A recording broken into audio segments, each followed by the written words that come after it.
Hello everyone, it's the weekend. Welcome again to Massey United Insurance's Line and Length. It's a cricket program where we look at the sport not only in the region but internationally as well. I'm Barry Wilkinson. In this special Boxing Day edition, we take a look back at some of the more defining interviews done exclusively on this program during 2015. We have the categories broken down for you. We have the most controversial interview. We have the most liked interview, which was of course voted by you, the fans and the viewers. We have the interview done when the West Indies gained some semblance of success. You're going to sure to like that. And also, we have the interview done with the most liked international correspondent. Yeah, that's going to be some fun.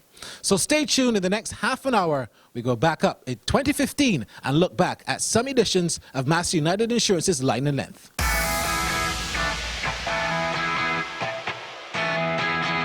Always great to talk to Curtly Ambrose. Curtly, you know, when you were playing cricket in your heyday, you had a reputation that Curtly didn't used to like to talk. But your autobiography, which is a tremendous book, Time to Talk, certainly reveals it all. And it's been going really good. How are you happy with your autobiography? I'm quite happy with it. I think one of the key things in making a book a bestseller is because I never used to talk much when I was playing. So people really don't know who Curtly Ambrose really is.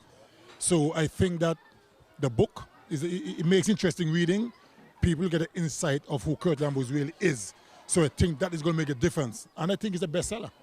Some people were shocked, surprised to see who did your forward. Steve Waugh, who many people know you had rivalry with on the field. And then you were very fortunate to grab Sir Richard Beno before, unfortunately, he passed away. What was the thinking behind having those two do your forwards? Yes, well, when Richard Sindin and myself were thinking about, you know, who we want to do the forward to, he suggests a few names, even musicians as well, some great musicians.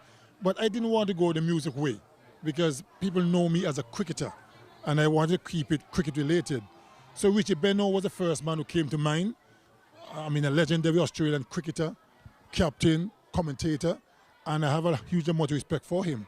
So we contacted him and he readily agreed. And I thought, you know, getting Steve Waugh to do the second forward would add a nice touch to the book, knowing our rivalries over the years.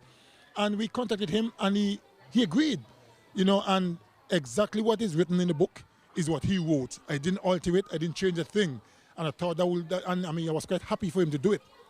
You know, when you played cricket for the West Indies, was it strictly about your performance and not minding the media? Is that why you had that reputation and that's why you decided now to come out and say what you had to say all those years? Well, first of all, not speaking to the media was nothing personal. It's not a situation where I talk to some, I don't talk to the others.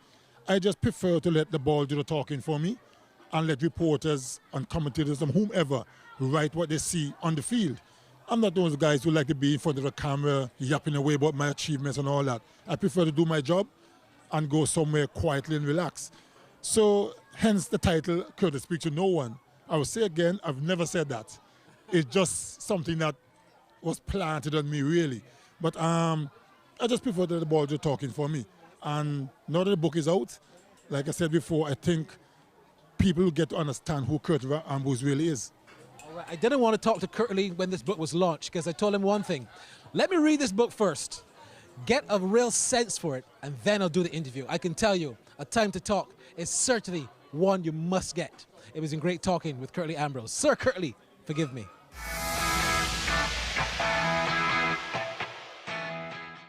Across the Caribbean, more people are placing their trust in Massey United Insurance for the protection of the things that are important to them, their homes, businesses, and their prized possessions. That's because Massey United Insurance offers excellent general insurance coverage to help you manage whatever life sends your way. Our cadre of well-reputed agencies and trained insurance professionals are always ready to provide you with sound advice and prompt service. Choose the security and sound strength that is Massey United Insurance. Well, it gives me great pleasure to be with Carl Hooper. Many people in Barbados call him Sir Carl. I want to ask you that one first up. Sir Carl, is it a name that has grown on you here in Barbados? No, that's just a nickname. I mean, the real native fellas are obviously, you know, Sir Curtly Ambrose, Sir Viv Richards, Sir Garfield Sobers. I mean, these are the old. It's just a fun name, you know. I suppose over the years, coming to Barbados and you know, doing well against, especially against the Barbados national side, you know, you've developed a fan base and you know, the name just stuck. What was it about playing cricket at Kensington Oval that you really loved? Because your average here in Test cricket was pretty good, and also in regional 4-day cricket. I think it's the deck. It's probably one of the best decks still in the Caribbean to bat on. It reminds me a lot of back in the day, the old time Perth wicket in Australia. True bounce, good pace, the ball comes down to the bat, and I think if you like batting, it's very difficult not to enjoy facing good fast bowlers on a deck like Kensington. So that was the main attraction for me. Now, you know, you're giving back to cricket because you've been coaching the HPC, and now you're coaching the Guyana Amazon Warriors. Is this an aspect of the game that you are enjoying? Yes, it is. I think, you know, I've been now coaching now, you know, since retirement. Not full-time, but whenever I've got the time, I do it. I think I'm more focused on family life more than anything else, if I can be honest. But now my son is in his final year, and my daughter in a couple of years will be in her final year. So I reckon this is the next phase of my life. And I think ideally suited, I'd like to work in schools. I think that's where I like to work with young people. You sort of try and get an opportunity to bend the tree before it's too big. So hopefully when I get back to Guyana, I can sit down with some people and talk and see if there's any interest or there's any chance of me coming back in a few years' time to do something in the schools. That's great stuff. Where is Carl Hooper based these days? Still in Australia, but I reckon the time is coming close at hand where I might start thinking about moving back to Guyana. Which part of Australia? Still in Adelaide. Adelaide, Australia. Fantastic stuff.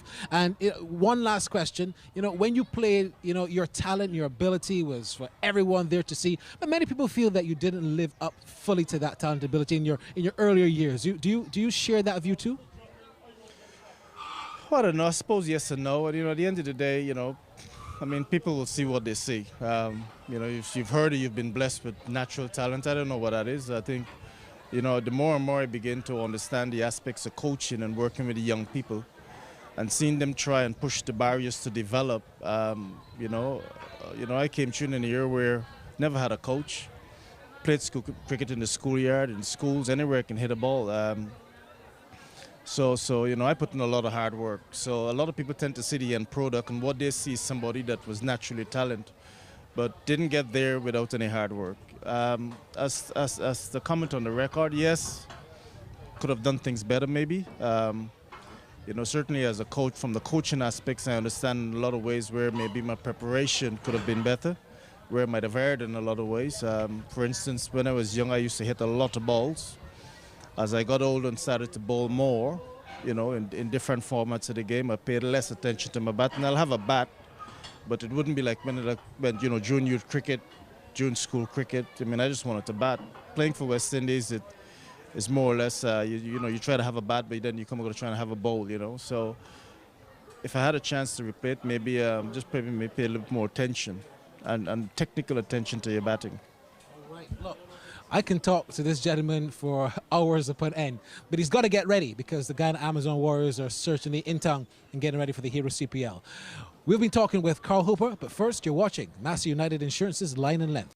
Across the Caribbean, more people are placing their trust in Massey United Insurance for the protection of the things that are important to them, their homes, businesses, and their prized possessions. That's because Massey United Insurance offers excellent general insurance coverage to help you manage whatever life sends your way. Our cadre of well-reputed agencies and trained insurance professionals are always ready to provide you with sound advice and prompt service. Choose the security and sound strength that is Massey United Insurance.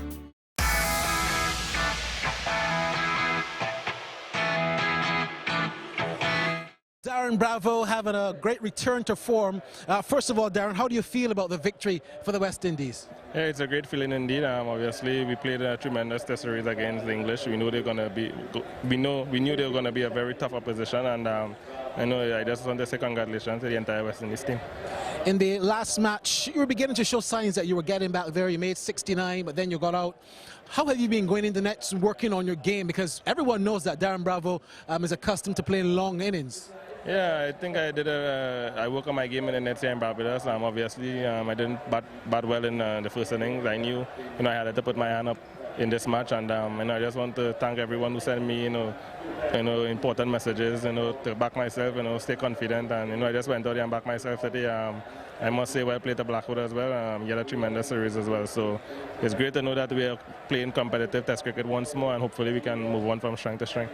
Now, I know when you just started your career, you were very closely fitted with your second cousin, Brian Lara. Has he been in contact with you recently to give you some advice? Yeah, actually, yesterday was his birthday, and I messaged him yesterday morning and tell him that, happy birthday, Brian, love always, and I'll try my best to give you a birthday gift today.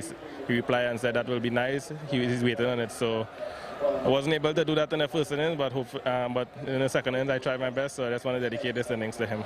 Have you got back at your colleague Dinesh Ramdin? He poked fun at you on Twitter saying that you look like Colin Croft's son. Ramdin and I go way back. I think we have a very good friendship. I can remember, while we were feeling in the second innings, I tell him, don't worry, as long as we bowl on England cheaply, I'm going to try my best to win the game for him. And I just went out there and backed myself. Congratulations to him. Obviously, it's a drawn series against England. They're a high-ranked team, and it's a good feeling. The camp is in a very high spirits right now, and obviously we're looking forward to the Australia series now, I guess. And how are you recovering from, the personal break you took from cricket? How are you recovering from that? Now all is well. Everything is good and proper right now. I'm happy. And I just want to continue working hard on my game and continue performing for West Indies. You heard from your brother recently? Actually, he just messaged me. He told me congratulations. He stayed up all night to look at me bat. So, I'm really happy about that. Obviously, I look up to him. He's been always there for me, through the good times and the bad times. And that is something that I will never take for granted. So I just want to say thanks to him a lot. All right. So Darren Bravo, a real champion innings, one that led the West Indies to victory.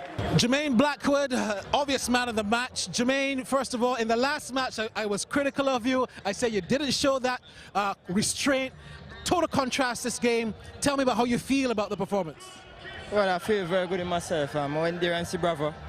The pitch is a bit up and down, so I just knew once me and Bravo, but majority of the over are, but a session, maybe a session and a half, we know we're going to get close to our target. So me and Bravo were just there, take it 10 runs, and we certainly did that. So I just want to say well played to Bravo as well. You said to me that Test cricket, T20 cricket, 50-over cricket, Test is your favorite. Does this mean that you're going to be around for a long time in Test cricket? Well, I plan to stay around for a long time.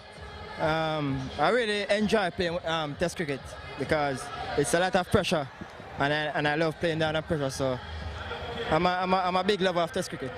You look at the pitch, it was a difficult one to bat on, but you made it look quite easy. You said you had to dig in. What was the thought process today? Well, it was keeping a bit low. It was spinning when the pace bowler was bowling. Some of the bar was pretty slow. Some come through. Some was keeping low. So remember, I was out there. We just have to work hard and just keep on fighting because once we put on a big partnership, we're certainly gonna win the game. And you want to pay homage to your coach Simmons?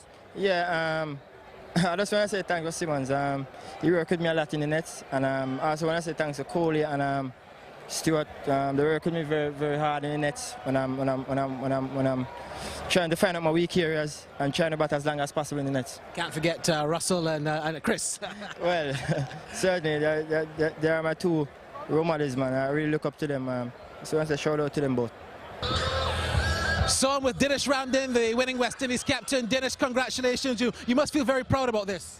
Yeah, I'm very happy the guys went out of the fourth hard. The bowlers put us in a position to take away the game. Our batters didn't do that on the first innings, but our bowlers came back well on the second day, and our batters finished it off today. In the last match, we had a situation where Jermaine Blackwood, his restraint wasn't that great. Today, it was a total contrast. And even in the first innings, how proud are you of Jermaine Blackwood? Yeah, I'm very happy. The more he played, the more he's growing in confidence and he's learning and that experience is carrying him through. He batted fantastically well today, carried the team right down and won the game for us. Darren Bravo, he went out there and he told me he's going to do it for me and the team, and he went out there. It's unlucky he got out there, but he did it. You look at the fact that Bravo, like you said, did not have a good series by his standards. Is he beginning to come back into this mold? Yeah, we had a long chat, you know, just some shots that he made, you know, that cost him his wicket. He got starts, but he didn't carry on. But hopefully this is good things to come going to the next series against Australia. I was just going to ask you about that. How do you think this victory will do for the Australian series to come? Yeah, that's a confidence booster. It showed us that we could go there and bowl the right areas, bat for long periods, and compete with the teams that rank above us, and win games as well. And Coach Simmons was elated himself. Yeah, first series drawn, and a test win, fantastic. He came to the Caribbean with this work ethic that we needed to push ourselves hard in training. We did that, and now we saw the results. All right, wonderful. Anybody you want to congratulate in terms of perhaps the fans as well? Yeah, the fans was fantastic, and they came out in Antigua, they came out in Grenada, and here they came out again. You know, they came out and backed us, and now we could have joined the series. The entire coaching staff and all the family and friends who wish us well. All right, so Dennis Ramdin, very happy. The West Indies captain, as he should be. Across the Caribbean, more people are placing their trust in Massey United Insurance for the protection of the things that are important to them, their homes, businesses, and their prized possessions. That's because Massey United Insurance offers excellent general insurance coverage to help you manage whatever life sends your way. Our cadre of well-reputed agencies and trained insurance professionals are always ready to provide you with sound advice and prompt service. Choose the security and sound strength that is Massey United Insurance.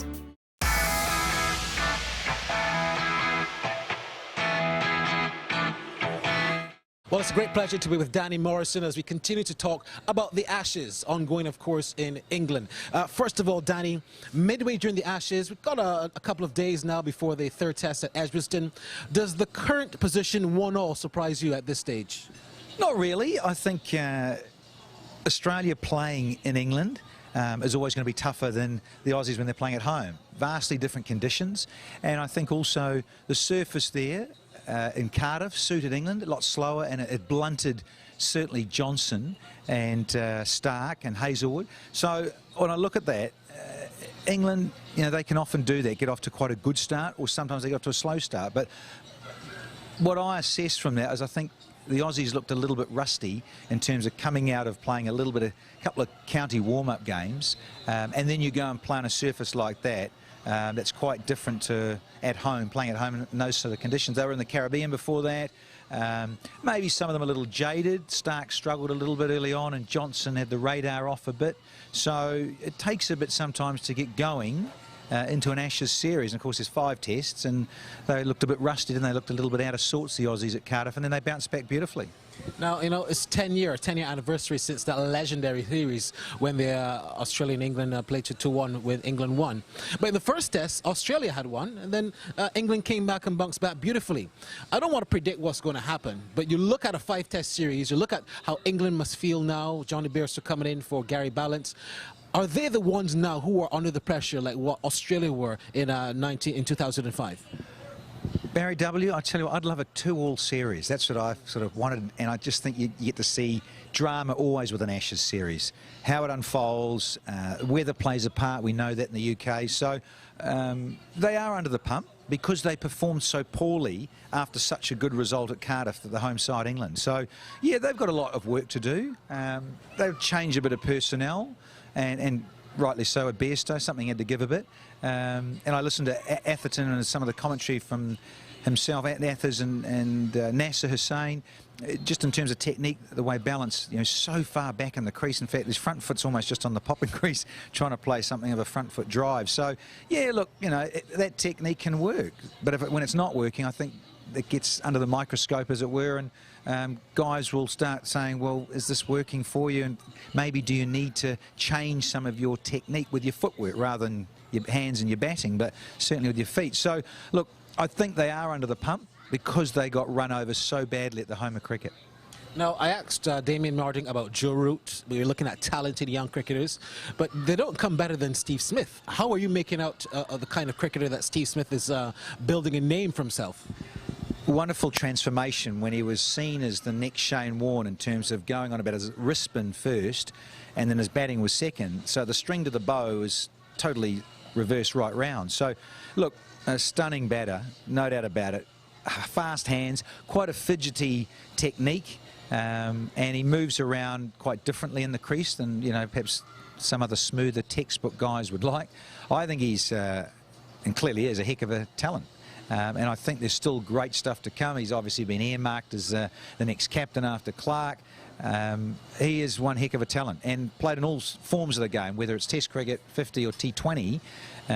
He's the guy that can change the course of a Test match over a session by scoring so quickly. Of course he can. Exciting, massively exciting talent, and they need him to keep clicking, really. They sure do, because if he gets out early and then Clark gets out early, you know, that pivotal positions there of 3 and 4, very, very important once you get a start. And if your openers are done well, but if you 3 and 4 don't get runs, it does affect down the order.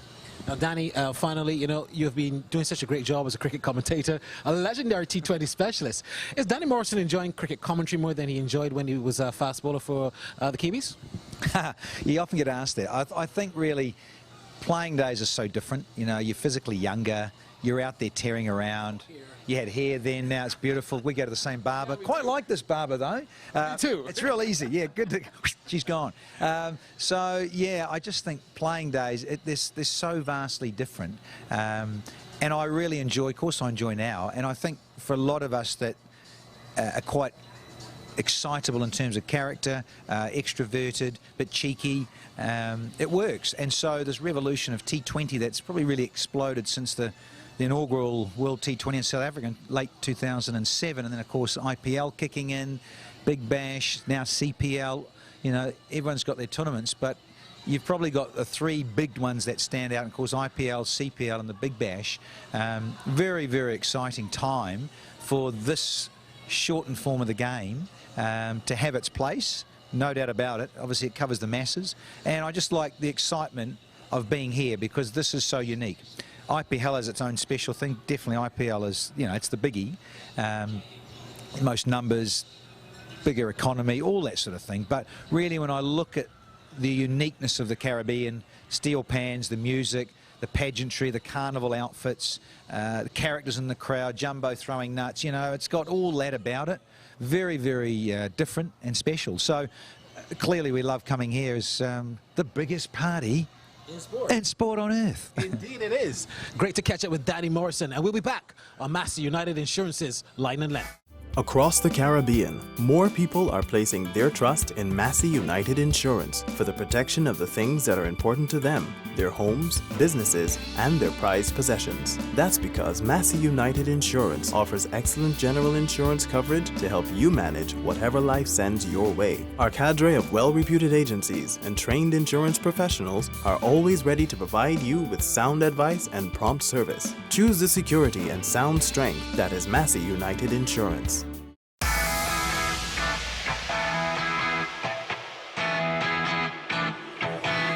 Phil, I know that when it comes to some of the selection matters for especially your one-day team, there have been some issues regarding at least 2 of the players, Jermaine Bravo, Kieran Pollard, names that continue to come up and continue to be omitted.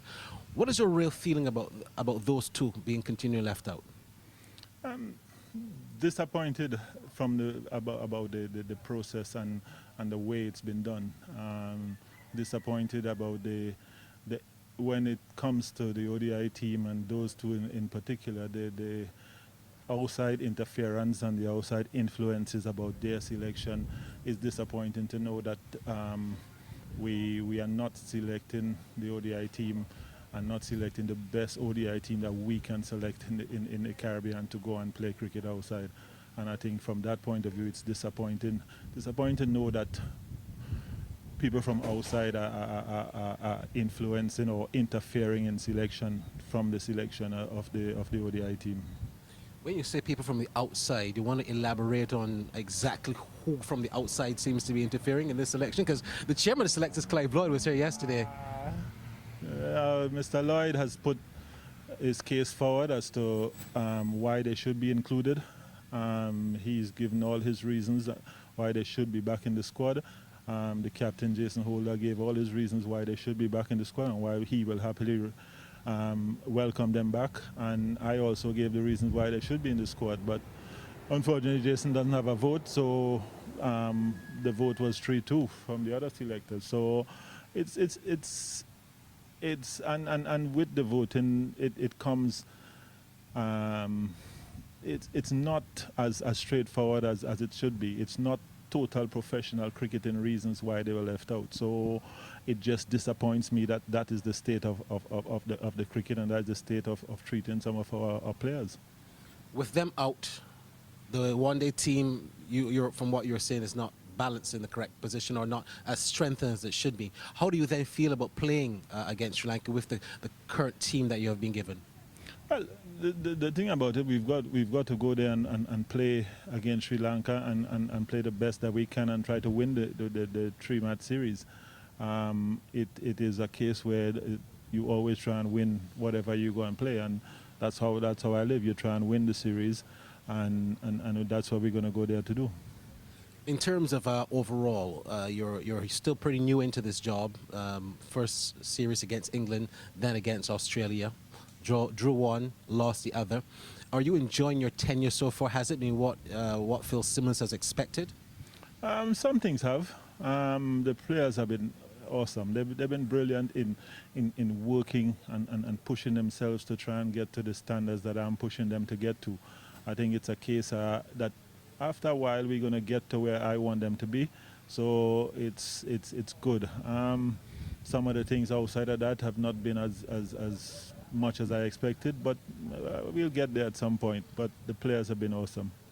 Do you expect any backlash from your opinions about the one-day team? And have you been in contact with your president or other people in the board to let them know how you feel about the situation?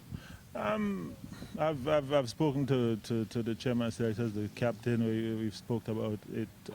It's just I haven't spoken to them. It's just my opinion on how things are. I've sent emails about my thoughts about the whole process, and it's just my feelings, and I don't like to keep feelings bottled up because it gets to you, and I think that it's something that is a serious thing for West Indies cricket, and we need to make sure that West Indies cricket is moving forward and moving forward properly. Now, Phil, in terms of the team now heading to Sri Lanka, only a couple of days left before the cap finishes off. How do you feel about that test series against the Sri Lankans coming up? I think we have a good chance. I think we have a very good chance because of the fact that they are in transition just as we are. They will have the home advantage, and they've got a lot more players that have played Test cricket before, more than our young players. But I think we have a good chance, and what I've seen in the last 3 days here, and the way how we've prepared and the way how we've worked hard in the last 3 days, I think we have a good chance. All right, Phil Simmons with us live on Mass United Insurance's Line and Net.